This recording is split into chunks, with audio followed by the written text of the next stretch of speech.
आपने बीआरआई के बारे में सुना होगा, बेल्ट एंड रोड इनिशिएटिव।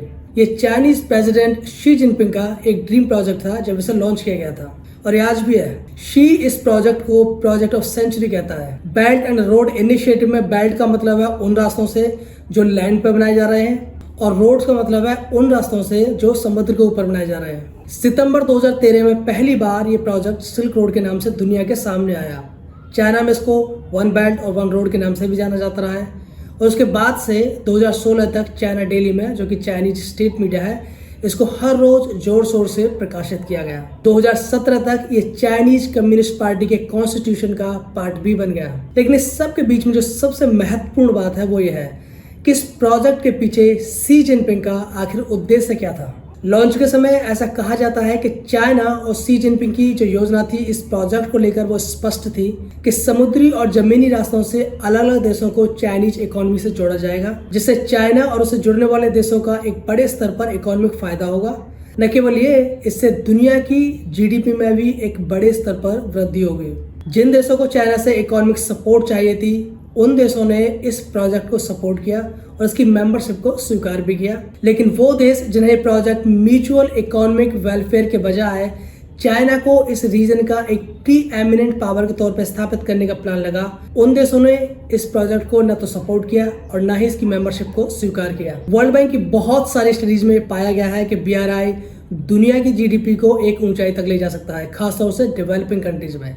एक अनुमान के मुताबिक बीआरआई से दुनिया के जीडीपी में लगभग 7.1 ट्रिलियन डॉलर तक की वृद्धि हो सकती है। इसके सपोर्टर्स इस बात से सबसे ज्यादा प्रभावित रहे हैं, लेकिन जहां इसके सपोर्टर्स इसके सबसे बड़े हार्डकोर प्रशंसक रहे हैं, वही ह्यूमन राइट्स वायलेशंस और इस प्रोजेक्ट की वजह से पड़ने वाले एनवायरमेंटल इम्पैक्ट्स इसकी आलोचना के पीछे कुछ बड़े कारण रहे हैं। साथ में डेट ट्रैप डिप्लोमेसी, उसके बारे में आपने जरूर सुना होगा, जहां चाइना इसकी इकोनॉमी से जुड़ने वाले देशों को पहले बहुत बड़ा लोन देता है, और जब ये छोटे देश उस लोन की किस्तें चुका नहीं पाते तो अग्रीमेंट के हिसाब से जो भी उन्होंने अग्रीमेंट में स्वीकार किया होता है, उन्हें उस अग्रीमेंट की शर्तों के हिसाब से अपनी जमीन या पोर्ट चाइना को गिरवी रखना पड़ता है। ये सच पिछले कुछ सालों में दुनिया के सामने एक बड़े खतरे की तरह उभर के सामने आया है, और आज दुनिया में एक बड़ी चर्चा का विषय भी है।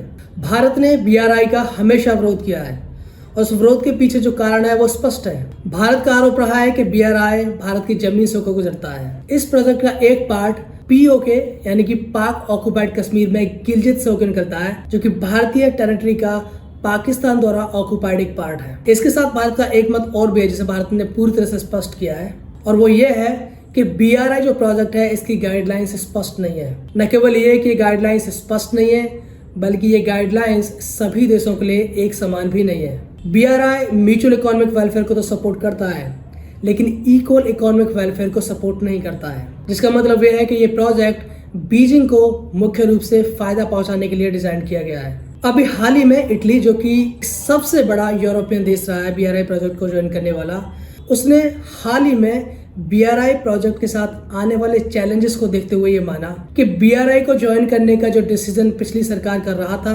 वो एक जल्दीबाजी में लिया गया डिसीजन था, जिसे बदलने की जरूरत है, और दिसंबर 2023 तक इस पर एक बड़ा फैसला आ जाएगा। मुख्य रूप से ये फैसला बीआरआई को छोड़ने के बारे में होगा। ऐसे बहुत देश रहे हैं अब तक जिन्होंने बीआरआई का पार्ट बनने के पीछे अपने देश में चल रही इकोनॉमिक कठिनाइयों से निकलने का एक सपना देखा था, लेकिन सच बीआरआई को ज्वाइन करने से पहले की हकीकत से कहीं ज्यादा उल्टा निकला।